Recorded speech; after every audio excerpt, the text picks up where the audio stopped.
Again overnight, live pictures from Cairo here. New fury, the violence spreading as Friday prayers are ending as we speak. This is a traditional time for protest in the Muslim world. And new developments in the Benghazi, Libya attack. 4 people now under arrest. All 4 victims now identified as we learn new details about how they were killed.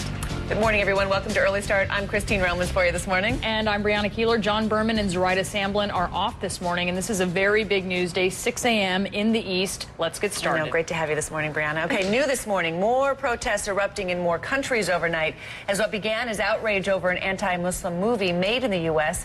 may be turning into something more. As we speak, Friday prayers are ending in several countries, and that has U.S. embassies around the world bracing for potential trouble. Overnight protests spreading to 11 countries from as far west as Morocco to as far east as India. The worst of it in Yemen, where at least 5 Yemenis were killed after protesters stormed the American embassy in Sana'a. Protesters destroying cars and property as the Yemeni military brought out water cannons to control the crowd. In Egypt, more clashes as dozens set fires and chanted slogans in Cairo, where the protests, of course, first erupted 3 days ago. And in Libya, news overnight that 4 people arrested in the murder of Ambassador Chris Stevens and 3 other Americans.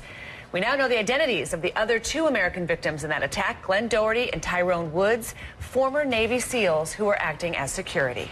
Meantime, this morning, more U.S. firepower has arrived. The president vowing that all necessary steps to protect U.S. citizens around the world will be taken. And new information on the mysterious filmmaker who duped his cast and lit the match. We are covering this important story the way only CNN can. We're live in Libya, Egypt, and Washington, D.C.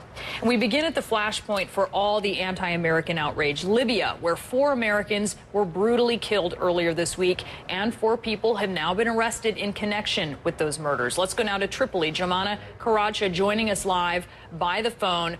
Jomana, what do we know about these suspects in custody? It sounds like they may not be directly responsible for this, but perhaps can lead to some information about who is? This is what we're hearing today from a senior Libyan government official, saying that these individuals who were detained, 4 of them, may have not been directly involved, but they have ties to the extremist group that carried out this attack, that is suspected of carrying out this attack. But again, we are still hearing conflicting reports on that, because yesterday we did hear from the Prime Minister speaking with CNN in an interview, saying that the individuals who were detained based on photographic evidence collected from around the scene. They had some people come forward and identify those people, giving them the names, and that is how the arrest took place. The Libyan government here is saying that it is very serious in its efforts to track down the perpetrators of this attack.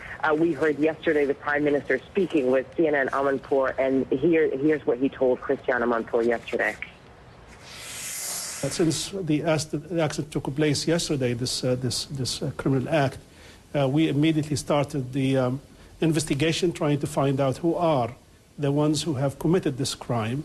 And up to now, we have some individuals have been already arrested, and the investigation continues until we found out all who has been involved in this act, and clearly they were going to be punished for their actions.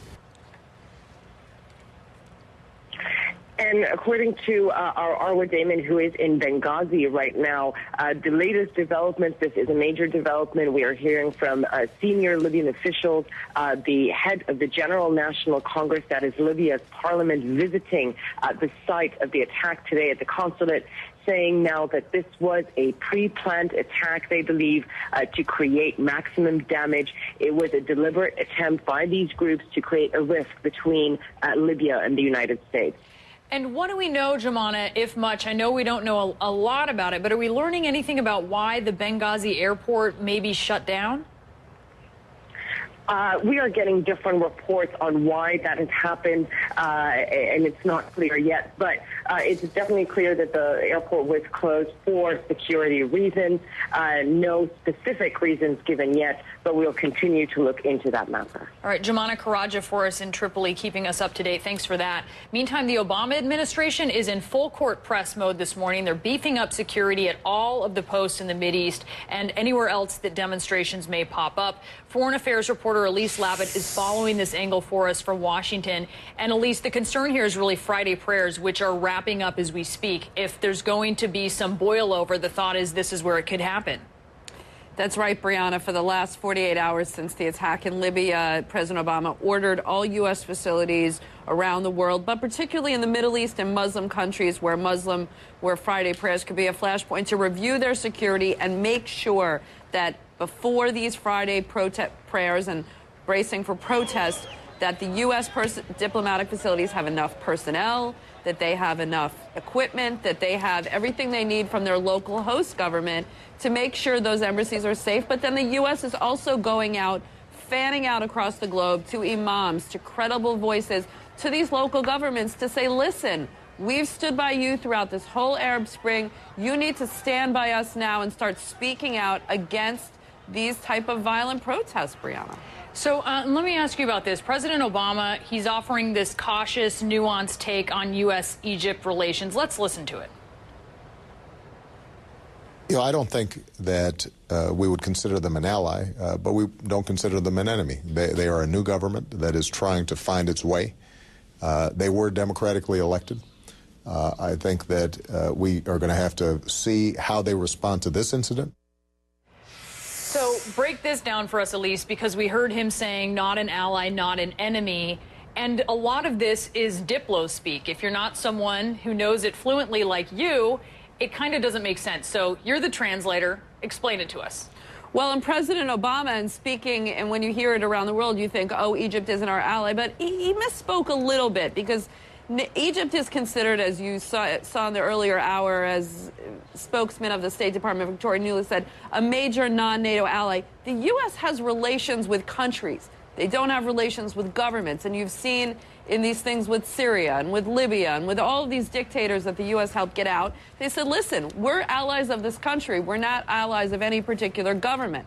And so right now, I think what President Obama was trying to do was send a message to the Egyptian government of President Mohamed Morsi, who was seen as kind of foot-dragging a little bit in terms of helping the U.S. out, speaking out against these protests, helping protect the facilities, to say, listen, you are a major, we give you major support, and that support is not guaranteed. But the U.S. is an ally of Egypt, and we'll just have to see what happens, how these two governments make their way going forward. All right, Elise Labott, our Foreign Affairs reporter. Thanks, Elise. I want to bring you some live pictures of Cairo right now, where you're seeing, scattered gathering of people there. There's a live pictures in Cairo. Just as Friday prayers are just ending, and a protest, of course, was called by the Muslim Brotherhood. That's just beginning here. Scattered protests at this point as people are leaving the mosques and coming into the squares and the areas, gathering areas around those mosques. Violent protests, though, of course, raged through the night. Riot police carrying shields and batons, rushing several hundred protesters. Similar calls for protests in Iran and the Gaza Strip, and large protests are expected in Baghdad and Iraq's second largest city, Basra, as well as Amman, Jordan. Ian Lee, of course, has been following developments for us in Cairo. We've seen those live pictures now. People starting to come out after Friday prayer, and they're beginning to gather. What's the scene looking like where you are? Well, right now we have a lull in the violence. The protesters and the police really not engaging each other as Friday prayers continue. But we are expecting people to trickle into Tahrir Square, although the Muslim Brotherhood and other Islamist groups have told their followers to stay away from the square. They don't want to see clashes in the square or around the U.S. Embassy. They're calling for peaceful demonstrations. But right now, we're still hearing the Friday prayers, and we do have a lull in the violence. One of the first times since the clashes began Wednesday night. Ian, overnight, Egypt's state-run news reporting 37 people arrested in connection with the U.S. Embassy attacks. What are the details that you know? Well, what we're now hearing is that they are out of those 37, 30 are being charged, and they're being charged with thuggery, attacking police forces, and destroying public property. These 30, we're hearing also that out of which 4 are Islamists, but these 30 are what the police are saying is them showing that they are taking responsibility. They're putting those who broke into the embassy, they're trying to find them and they're trying to prosecute them for breaking in there. So this is what the police are saying. It's them showing accountability. And these pictures you're seeing on your screen right now, folks, this is tape. This is not what's happening right now. As Ian is reporting, there's a sort of a lull in the violence right now, but what you're seeing here is tape from earlier. You know, Ian, what is President Morsi saying about all this now? Well, like you were saying earlier, President Morsi was dragging his feet and finally did release a statement. He did say that they will protect diplomatic missions, and this is more of what he had to say. We assured President Obama that we will be keen and we will not permit any such event, any such occurrence in our country against the embassies present in our territories. And so far, President Mohamed Morsi has made good on this promise. We've been seeing the police around the embassy. We're also seeing the army building concrete walls around the embassy about 10 feet high to block protesters from gaining access to the roads leading to the embassy. All right, Ian Lee for us in Egypt. Thanks, Ian. And we have experts weighing in all morning long as Friday prayers lead to new riots in the Mideast.